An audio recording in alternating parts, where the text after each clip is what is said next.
নমস্কার বন্ধুরা, ভিডিওটা ছাড়তে আমার একটু দেরি হয়ে গেল। ছট পুজো স্পেশাল ঠেকুয়া বানাবো আজকে।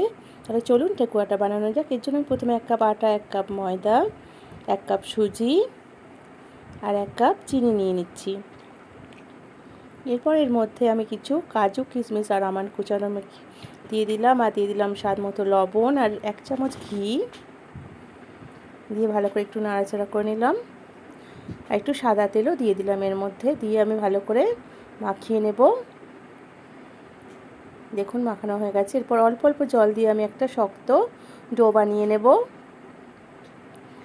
এটা বেশি নরম হবে না, একটু শক্ত থাকবে।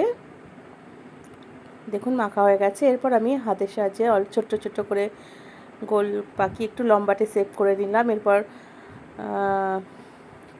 কাবাব স্টিক দিয়ে আমি একটু ডিজাইনও করে বানিয়ে নিলাম। এইভাবে আমি সমস্ত ঠেকুয়াগুলো বানিয়ে নিচ্ছি।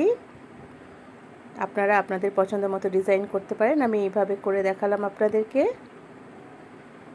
দেখুন তৈরি হয়ে গেছে সমস্ত ঠেকুয়াগুলো। এরপর আগের থেকে আমি তেল গরম করতে বসিয়ে দিয়েছিলাম। আমি এবার পরপর একটা একটা করে দিয়ে ভেজে নেব।